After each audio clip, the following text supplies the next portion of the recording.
So, because we're here together, we know that we're all interested in this embodiment of the fullness of what we are. And I know that one of us just wrote, my God being. Yes. Awakened embodiment. Yes. Presence that we are aware of moment to moment, that we choose, that we live from, that we speak from, that we feel from, that we think from. You know how this works. The beautiful thing is there's no one system. There's no way. No teacher, no matter how much they may tell you that they can give you a map to the embodiment of all of your presence and all that you are. Because that is for you as the master that you are to lead yourself into. That is for you to do. And it's helpful to have pointers along the way. So as I move into this next part of the discourse, these are your pointers. These are the things that I have found amplified, accelerated, refined, and focused my journey of embodiment into presence, into the body, into the mind. You know, speaking with a client today, we got around to one aspect that's so huge, which is making choices fully aligned with being and with soul and with presence, no matter how they're going to land with other people. It is such a huge, it's like the lighter fuel for the fire to just take off. Because anytime that we do something and we mediate it to keep others happy or to manage their experience of us, really is what it is, because we're not in charge of anybody else's happiness, but we try to manage that. We are diluting something essential in our being and the potency of our spirit and the way that we choose. And that is something that we all get, but I'm telling you, the embodiment of it is choice by choice by choice. And it's so powerful when we make those choices. It's one of the fast routes. Now, I would say in that is also our mind. That's like another person. It's like, well, I got to take care of how my mind feels about this. That's another dilution of the potency of our presence, because it's not the clearest seer. It's not the most expansive space or vibration. It's a tool, as we know. So if the mind and even our emotions are in that category of sort of managing experience, I'll manage how my mind thinks about this, I'll manage how my emotions feel about this. If that's the case, then we're going to have a more circuitous route to this consistent embodiment, an emanation of presence through everything that we do. Sometimes people fear that they might suddenly become a bad person who disregards all of humanity and is callous and heartless and selfish. I would suggest that at the essence we are pure presence, which is unconditional love, which always considers everything. But the only way for it to be actualized through a life is if we are responsible to it within ourselves, not to what we perceive as outside of ourselves.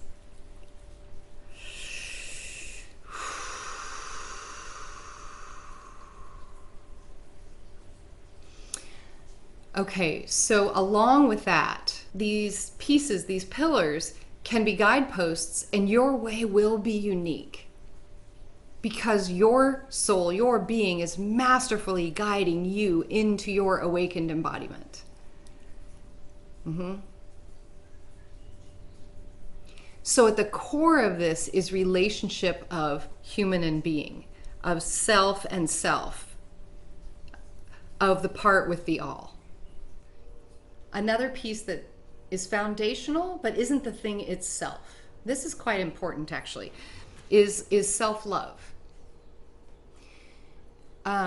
Because what we're talking about in self-love is the small self. We're talking about compassion and gentleness and encouragement and lifting up of the small self, of the little part of ourselves. Okay? That isn't the part that wakes up, but it's the part that eventually yields to the awakened self. And in that yielding, is a tremendous amount of love. Meaning, think about it in your relationships. If you are very loving with someone and there's something maybe that you wish of them or that you're hoping to accomplish, or you're working through an issue and you come at them with total love and compassion, notice the softening in the unfolding of the path. And it's the same way with the small self. Self-love is not awakening or embodiment. To me, it's like this. It's like the boosters that you put on the rocket ship to get it into space. And you need to get it out there. You need the rocket ship of the whole being to be in a completely free interstellar orbit and actually just travel. The boosters get it beyond the density of the Earth atmosphere. Yes? And then they fall away. And they fall away because they're no longer needed. Self-love is essential, a pillar of awakening into the God self, the God being, until it's not needed anymore, because it's actually irrelevant, because we're not living as that anymore. But we're living as it 100% until we aren't. And at some point, as I've spoken with some of you about this, there's a tipping of percentage points. It's like as if we come in just as pure being with big WTFs going on, being in the little bitty body, and all the densities that we encounter, and all the weirdness, and all the feelings of separation, and all the stuff. And we start functioning by all the things that we're taught, and the programs and the conditioning, and 100% from the small self human, just to survive and make it through because we have to. And then something shifts. Even if you're one of those who came in, as a friend of mine said, I came in fully awakened, all of her psychic interdimensional capacities fully intact. And she said, and then this part of me woke up within that. Most of us come in, not much of that intact, nothing waking up for a while. And then we do. Awareness dawns, consciousness dawns. You all know this part. You've been doing this for a while. And then we realize that kind of awareness and knowing of that, that's not quite enough. It's great, but it's not actually the thing, is it? And we've talked about this. So we go on the grander search, and this presence of being starts to come in. The full presence of awareness, of being, of whether you call that soul, oversoul, God self, all that is, and all the different really layers of awareness that is. And the ratio starts shifting from human awareness at 100% down to maybe 80, 85, and there's this other thing that pops in around the edges, and you glimpse it and you feel it, and you're like, oh my God, there's nothing but love. And then you go, wait, where did that go? I just am back in this thing of Earth, in my world, and it's not like that was so magnificent. Was that a dream? And then it comes in a little more often, and then you start learning ways that you work with your own system and with your own life and your relationships, like those things I was talking about handing self away through people pleasing, and you start working with your life and learning more, but also just stopping the other ways that you've done it. And you heal things, and self-love is critical in this point. It's absolutely essential, because it becomes the thing that raises the vibrational field of your life to a place where that tip can continue to happen, that shifting of percentage, so that there's more being that is, and they're all human and being are all 100% there the whole time. This is like where our awareness is living. And self-love and the healing of the wounds, because those are dense things, and I don't mean that as any kind of criticism of them. They're just heavy. Pain is heavy. Self-judgment is heavy. Betrayal is heavy. Grief is heavy. Feelings of unworthiness, of not good enough, those are heavy. And we love our way through those things. And the way that we begin to do that I find is so powerful, is we hold this, we learn, we're like, oh my gosh, something is noticing that. It's my presence. I will bear witness to my pain. And in that, we're loving it. We just love it. We love it as long as it needs to be loved, until it's completely full of love. And that takes as long as it takes. And we may feel that we're completely finished with it, and then suddenly we're not. And all of that is perfect. Because that love is still the booster fuel for your ship to get into free orbit and free space interstellar travel. Okay? So we keep loving. And if we need to love it again, we love it again. And other people show us the things that we need to love in ourselves and the things that need love in them. And we notice over time that there's less depth to our sorrows. They don't go as deep as they did the first time we made the pass through them. It's not as gut-wrenching and heart-wrenching to feel the ways that we weren't loved or tended. All of that has softened. Those deepest core things hang on for the longest, of course.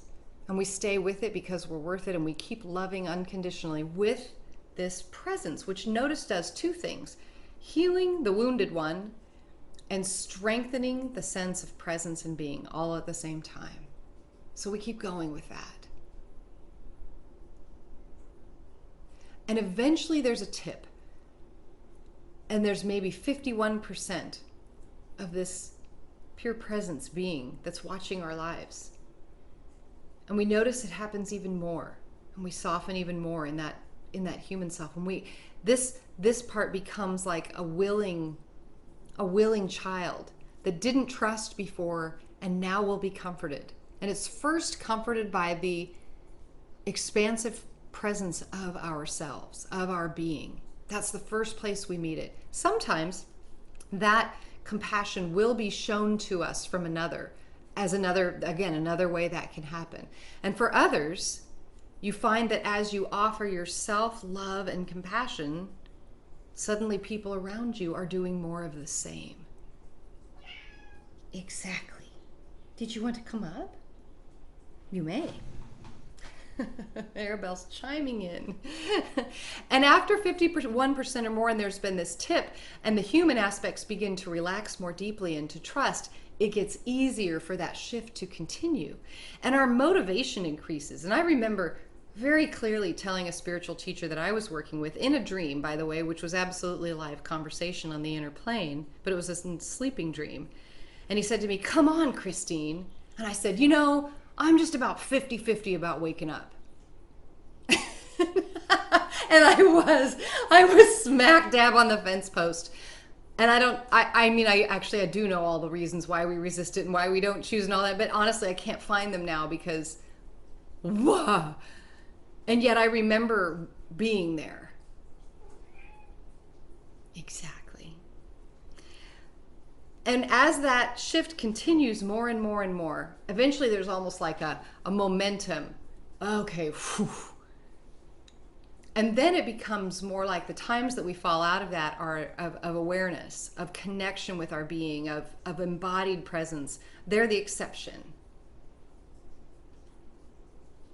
Yeah. So ultimately, it isn't so much about loving ourselves as it is transcending the self that we're loving, but I'm telling you, love is the way to do that. Isn't it ironic? That the thing that it's so about is actually just the way, which everything is, right? Everything's the way. It's not the destination. Now, along the way, sometimes we reach, and this again came up in one of the questions, we reach this critical point where we just want to die. We're just like, I don't know. I just feel like get on with this or get me out of here, I think is how one of you said it. And also very wisely realized what that is an absolute truth that something in us is ready to die. It isn't our being. The being doesn't die. It likely isn't the human, because what the human's really wanting is to be free from the death grip of the smaller self. But it's the most natural urge in the world to want to die at that moment. Yeah. or moments, or it cycles around. Absolutely. Yeah. So we ask ourselves, what is the iteration that wants to end? Yeah.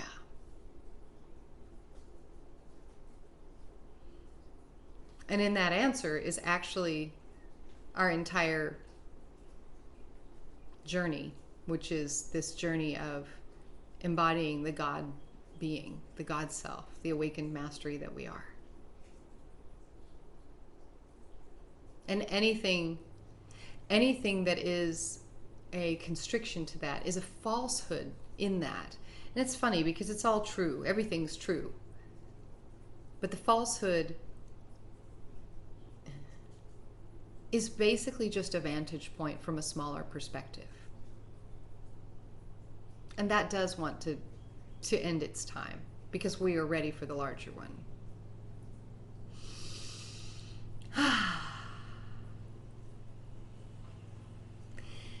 And so a lot of times what happens in this journey of embodied presence is that these gifts that some people come in with at birth become more available because more is available in our awareness.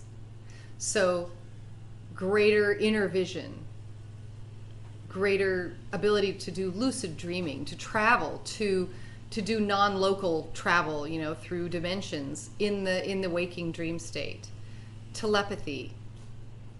The fact that we're sitting here having this conversation, and because I know the states that you all experience, I know not only your awareness, like cognitively, of the things I'm talking about, but your experience in your body. You all are ready. You wouldn't be listening to this conversation. I mean, you're already doing it too. Let's just say that. But if for whatever that next piece is for you, we wouldn't be having this conversation if it wasn't absolutely like that. The way the sound alchemy brought us in, it's already done, and we're ready. So I want to mention another thing that goes in this. Okay, so you know how maybe some of you have come across the awareness with people who have transitioned out of bodies, and lots of times they really would love to contact their loved ones, and that connection is not always stellar. And often it's the loved ones who love them and miss them the most that are the most yearning for contact with their beloveds from beyond the veil. And it's that very grief that prevents that from happening because of the density of that state and those feelings and the way the body is. And I've heard it said from some channeled presences that lots of spirit beings, discarnates, have, it's a skill to be able to lower their vibration into enough density that they can actually connect with people in the 3D plane. Okay? So this is why, like, over the years, sometimes when I would be singing a funeral for somebody that I didn't know, they would appear to me. And this happened several times, once both waking dreams and in nighttime dreams. And one in the nighttime dreams, so clear, so specific, exactly what I'd never met him, exactly what he was wearing, what he said. I remember talking then to his daughter. Oh, that was his favorite outfit that he wore when he and my mom were dating. He died in his 90s. Oh, those were his favorite kind of spaces to go. Oh, he loved golf. All these things that I didn't know about him. And she said, I just had so been wishing Daddy would come and talk to me, and he came to you. I said, it's because I'm not carrying any emotion about him. Okay, so our being and our human are like that. Our being, this essence of what we are, is an extremely pristine, high, expanded, spacious, vibrational place.